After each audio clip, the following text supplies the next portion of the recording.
Welcome back to our Courageous Leadership with Virginia Prodan podcast. Sweet friends, new friends, I hope you will take your notes, you will take your coffee and a pen and pencil, and you will take notes from this podcast because we have something really special for you.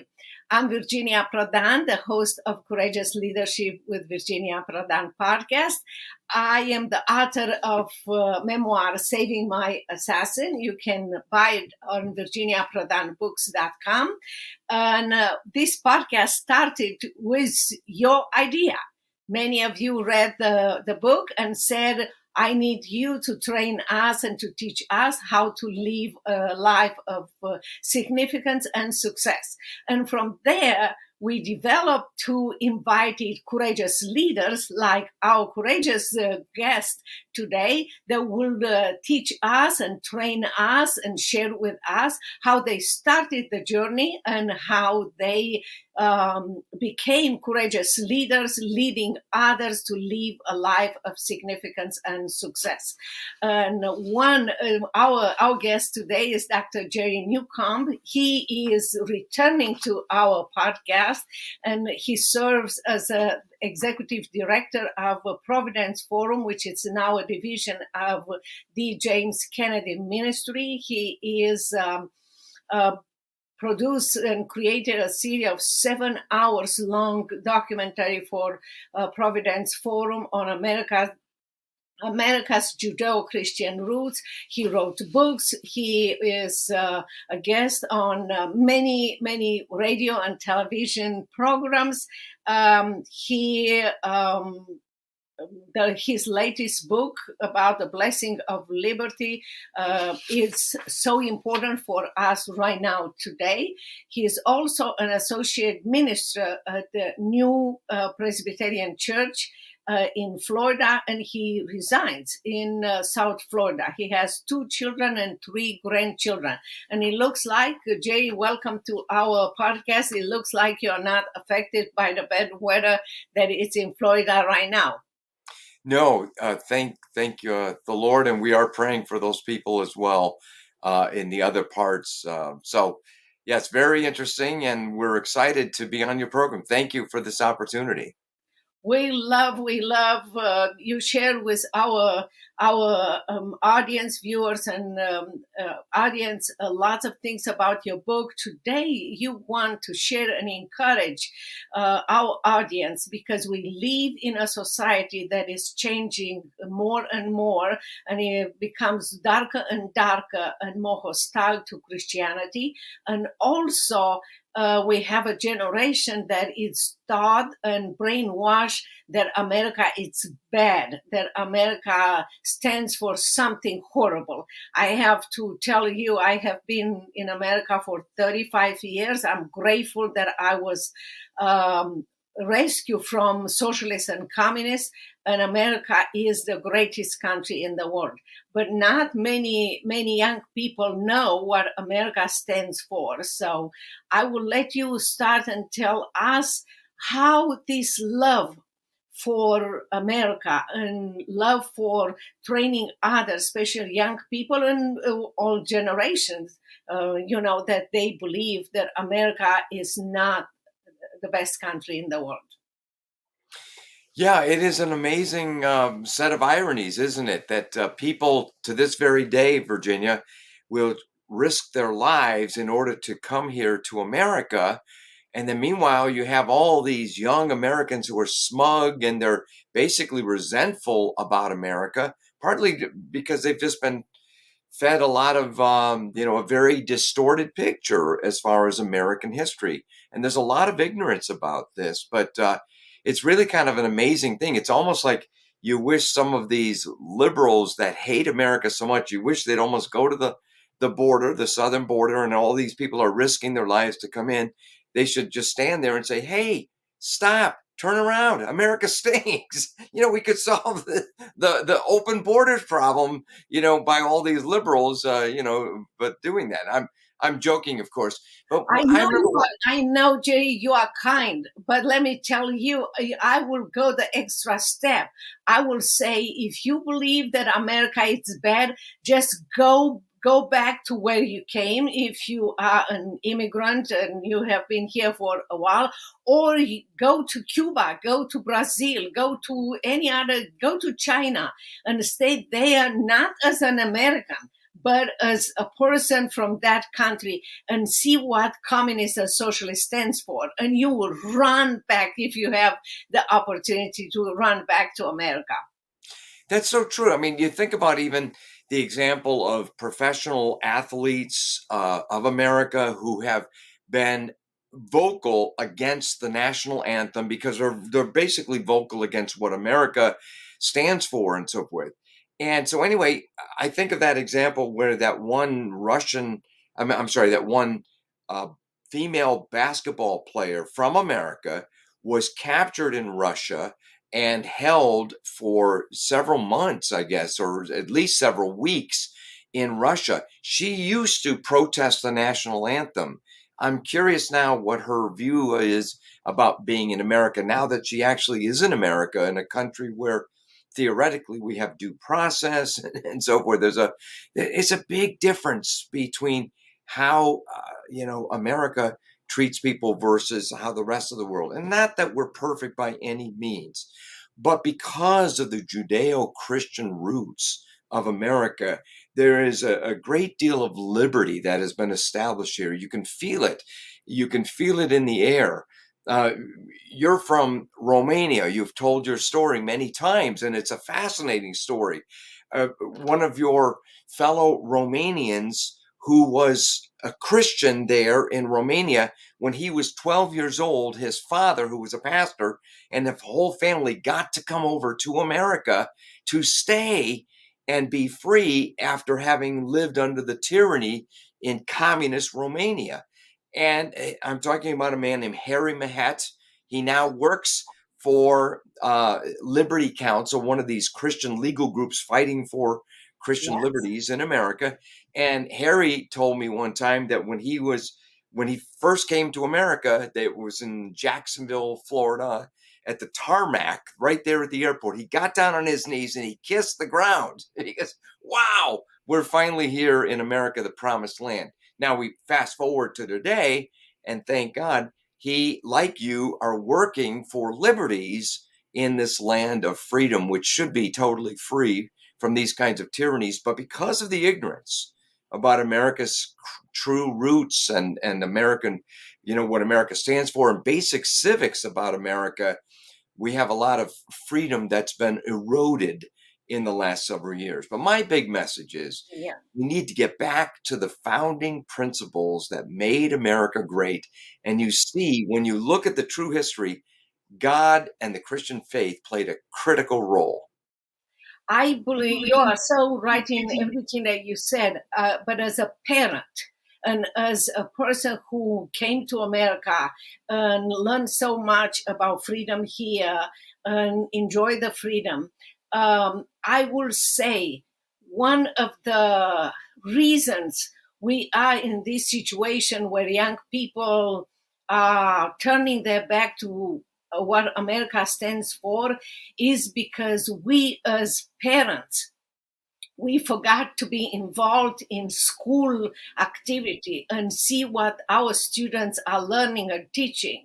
More than that, many times I tell parents during summertime, forget about Mickey Mouse and other things. Take your children to all these monuments, all these places in America that speak about what America stands for. You take your initiative and train your children from a younger age. If you homeschool them, or they go to private school, or they go to public school, it's your responsibility. Whatever the school does, you should emphasize, what the parents do at school. Also, it's time for us to be involved in PTA, Parents Teacher Association and be involved in everything that needs to be done and be a voice there. A city hall, not just wait for our congressmen and senators and everything, but everything starts with us. I think you're right. And I think we should also be, cautious about these things in the sense that, for example, you mentioned taking the children to these monuments and so forth. Recognize that sometimes the tour guides and so forth are misinformed about some of this stuff. So, for example, a high donor who was very much of the left gave millions of dollars to the home of James Madison and for related to the museum and the tours and so forth. And so now the reports are that you go to James Madison. Here's a key architect of the Constitution. Some people call him the father of the Constitution. Other scholars say, well, that's maybe too high. But in any event, he was a great advocate for it, a key leader in it. Well, he was a slave owner. And unfortunately, that was true of some of the other key founding fathers, and some of them dealt with it in different ways and so forth. But they were the midwives to our liberties, by which one day slavery and other injustices would be removed, and they were.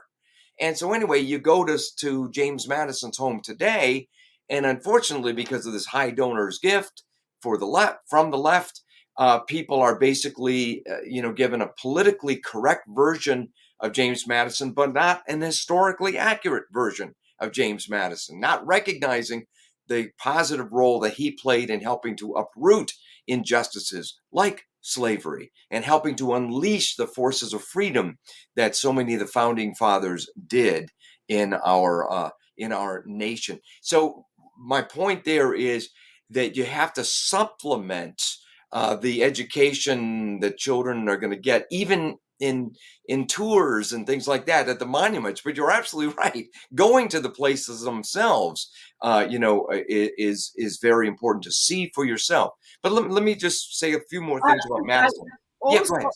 Also, I want to say, Jay, you are correct on that, and I'm not surprised.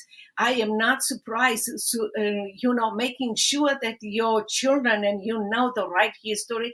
It's important because we should not be surprised that the liberals, with their donation or whatever agenda they have, they will change a lot more than that specific place. You're right about that. Yeah. It's so true. It's just like the book 1984. And 1984 written in 1948, and you kind of transpose the two numbers. But here was a warning from George Orwell, former socialist, former communist, fellow traveler, if you will, who became far more conservative and wrote two classic novels against communism, Animal Farm and 1984. But in 1984, he describes has this nightmare scenario where in this future state, the government controls everything, including history. Yes. And so they rewrite history constantly. And then the old history, the real history, gets cut out from the history books and then is sent down into the furnaces, down the memory hole into the furnaces below. And then all of a sudden, the people only know the new history, not the real history. And that's happening, with so much related to our founding fathers. We could see this a couple of years ago when they started to tear down all these statues. Hey, they were not only tearing down statues of Robert E. Lee, they were tearing down statues of George Washington, Thomas Jefferson. They were tearing down statues of Abraham Lincoln. Last time I checked, he was the guy, involved with the Emancipation Proclamation to free the slaves and so forth. So really, there is this war on America as founded. And what people don't realize is that the founding fathers gave us a system by which we could have these self-correcting. Here's the essence of America in two phrases: self-rule under God. That's it. That's what America is all about. As my good friend Bill Federer likes to say, who is the king in America? It's you and me. If you don't like the way America is going, well, you can partly blame yourself because you're in charge. Just like you were saying earlier, the parents are in charge of the children's education. God will hold us accountable, we who are parents, for our children's education. Now, if we send our children to the local school, those teachers are theoretically in parento loco. In other words, they're in the charge of, or in the place rather, in the place of the parents. But still, ultimately, the parents are responsible. And it's encouraging, Virginia, to see, despite all the liberals and the people on the left who just want to basically fundamentally transform America and change us from our Judeo-Christian past and roots to something that is more of a Marxist type country, which is not good, not good at all, as you well know, as you well could testify. And so, anyway, as they do that, these bureaucrats really honestly think that the state has more responsibility and is in charge of the children's education. Who is in charge of the children? Who owns the children? The parents or the state? Ultimately, God owns the children, but he has entrusted these children to the parents. Now we're in a situation where the state is often in contrast or in contradiction to the parents' will. Do you remember when Virginia? Yeah, It go ahead. is almost crazy to think and believe that in America we even discuss and ask the question, who has the power and influence over children. I This agree. is a question from socialists, when socialists takes control and brainwash the children and do everything. And I want to mention one thing that you said, we are the king here in this country, and you are so right. One of the most precious value and freedom that we have here is that the government cannot come into our house without a warrant based on specific requirements. And I remember during COVID, the government said that they will come and send people to our home to see if we are vaccinated. That was their way to take our freedom and the right, to tell the government, no, you do not have a warrant, you cannot come over here. And everybody was so fearful and everything. But lots of Texans, because they are so independent. Yes, independent, and also Fiercely independent. determined to fight for freedom. They said, when the government comes, make sure that you know that behind the door, I am ready with my gun. If you come to, bust tear down my door, I am protecting myself. And soon and later they were saying, no, we will never do this, and so forth, because like the government will do whatever we accept. They will try, but if we accept it, they're gonna win and we're gonna lose those rights. You're perfectly right. And we have to go back, not only to stand up, but to have the real history. Maybe people will be smart and go to half-price bookstore and look for old books that talk about the real America, not the new books that denigrated America. Very true. In fact, by God's grace, I was able to make a 7-part series of films, hour-long each, and then there's additional bonus material in each of the DVDs of these 7-part films at providenceforum.org. And this series is called The Foundation of American Liberty. And if anybody asks me, well, what's the foundation of American liberty? It's our Judeo-Christian roots. In effect, what this series of films does, it answers this question, these two questions. What's right about America, and how did it get that way? And we show, starting with the Pilgrims, that the whole goal was, here was a small group of Christians. In fact, it was a particular congregation from mid-England that just wanted to worship Jesus Christ and the purity of the gospel, just reading the Bible for themselves and not being interfered by the government, and the government forcing them to conform and so forth. And they were harassed and they were persecuted. They finally left. They were able to leave England. That itself wasn't easy. We're talking about in the early 1600s.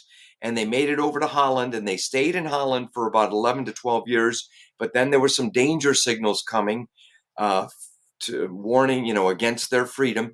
And so then they were able to, by God's grace, come over to America. Just a small part of the of that particular congregation came over at first, and then they were able to send over others later.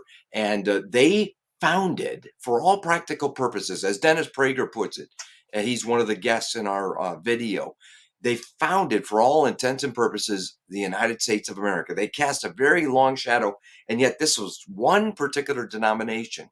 For example, they were in the Mayflower, and when they finally arrived in America, they were blown off course, and they were technically not under the government's jurisdiction because they were in a place in North America, but that was away from the northern parts of Virginia, which is where they were heading.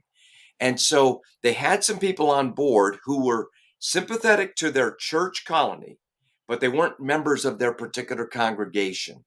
And some of those people, hired hands like the military and barrel maker and so forth, some of them discussed, hey, when we're in the new world or in the new land, we're not in the northern parts of Virginia. We're not being held necessarily liable to the agreement we signed up to.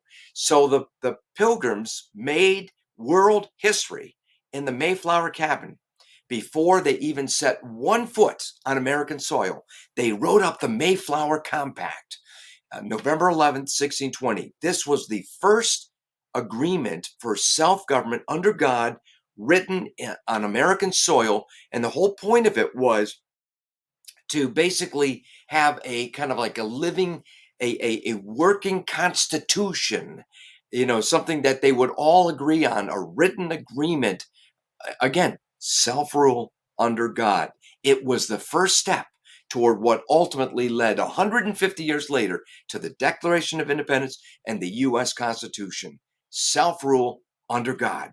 The Mayflower Compact begins, in the name of God, amen. And they talk about how they came over for the glory of God and the advancement of the Christian faith.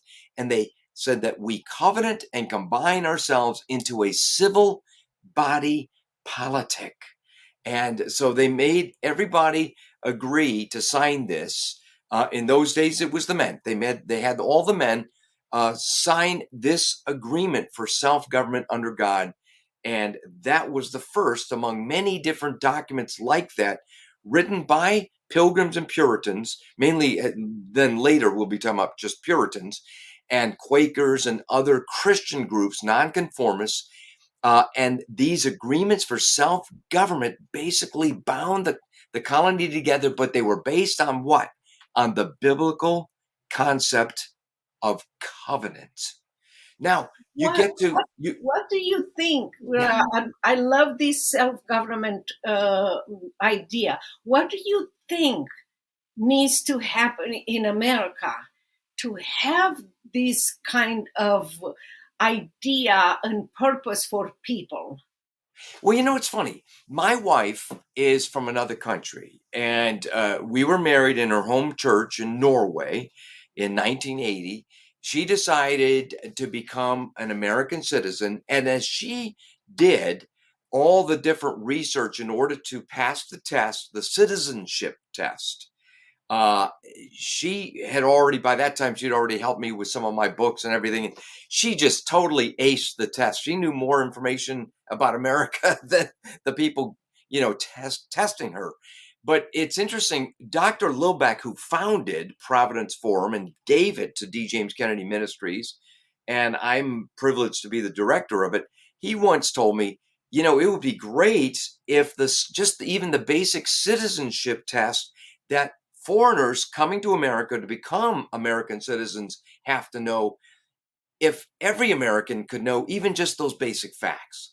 So, the fact that so many of the Americans who came and started this country came here for religious liberty. I mean, we're in a situation, So, Virginia, where religious liberty is at risk in America.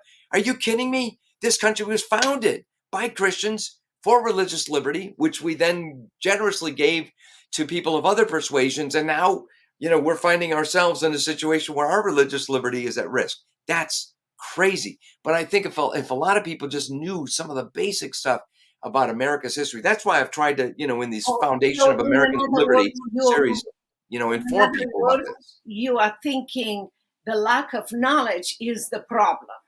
Yes. And the lack of knowledge, I will say, first of all, needs to be, this knowledge needs to be taught in school and at home. Yes. And if, I don't know if I require a test. Like I took a test as a political refugee. Well, that's one thought, but the idea is to just get this basic information out about America's founding principles. I mean, for example, just within the last week of you and I having this discussion, all right, in Colorado, there was a school where this 12-year-old boy Yes. had a backpack, and in the backpack, or on the back of the backpack, he had a little patch of the classic Gadsden flag. It's a yellow field. People have seen this. It's got the rattlesnake, and it says, "Don't tread on me." And this was something from the American War for Independence, from the from the mid 1770s. And yet the school officials said, "Oh, you can't have that. This is a symbol from the days of slavery and represents the slavery and the slave trade." No, it doesn't. No, it doesn't. But the ignorance of the school officials, it's like, wow, they're the ones teaching future generations. This is crazy. But there is this war on America's founded, and I think the battle over history is such a critical point. It's like that 1984 novel, where again, so many that the true facts of history get sent down the memory hole. So I think what you're doing, Virginia Prodan, to inform people about, America, what it really stands for. And, now we're not perfect by any means. I love the hymn, "America, America, God mend thine every flaw." That's so true. But even the founders have said in the Constitution, they said, in order to form a more perfect union, we're writing this thing. And they even allowed within it the amendment process. So if there's changes that are needed, we can amend the Constitution. But I think we're at a point now where so many young Americans have been lied about America. No wonder they hate America. Yeah, that is so true. Yeah, remember George W. Bush? He had a good sense of humor. I remember there were some times when he was president, and sometimes, I mean, there were just vicious lies told about him. Sometimes you'd see his picture, and they had the Hitler mustache, as if he was like Adolf Hitler and so forth. And he once said, kind of, jokingly, "Gosh, if I believed all the terrible things told about me, I wouldn't like me either." Yes, yeah, that is so true. Well, the essence is, and I love that you emphasize, is a lack of knowledge, not only from the students, but also from teachers that are teaching the wrong things. And parents need to take responsibility, and each one of us, we have to go back and learn the reality about this country and influence others based on what the reality is, and just take young people or people that think bad about America, take them to lunch, take them to different and listen to what they said, and ask questions and give them the right perspective. And I hope that will help America. And I'm so grateful for you, Jay, for coming here for the 7 hours that you created, and for people to go there. It's providenceforum.org, and I hope they will see those documentaries, and they will watch it with their friends, with their children. And I just want to thank you again for coming to our podcast, Jay. Oh, thank you. And I tell you what, since a lot of people don't necessarily have all the time to watch, full 7 hours, we've actually broken them down into little 5-minute segments just so people can watch and see, some of these main points. It's an exciting story, and here's the bottom line: our rights come from God. Our founders of this country recognize that fact and put it in writing. And when you have God-given rights, then it's wrong. It's wrong anyway, but it's wrong for the state to come, banging on the door in the middle of the night and take you away for questioning, and you never see the person again, as you experience in Romania. Yeah. And if America isn't careful, we could go down that same kind of path. And the warning signs are there, so we have to get back to Absolutely. recognizing we're one nation under God. Yes, absolutely. The signs are there, and it's time for us to be active. It's time for us to do what God is asking us to do. And again, Jay, thank you so very much. Thank Thank you you. to all of you watching and listening to our podcast, Courageous Leadership with Virginia Prodan. It's on Podbean, Edifi, Apple Podcast. You will find all the links down. And I'm grateful for you coming here. I'm grateful for your question, your comments, and your suggestion. I hope you support our podcast, and I hope that you take notes and apply what we all have learned in this podcast. And until next time, God bless you, and keep us posted at what God told you to do and how you accomplish everything that needs to be done for this country, so we can go back to America, free America, with freedom and liberty given by God and established by our founding father. We can be part of this legacy too. God bless you, and see you later.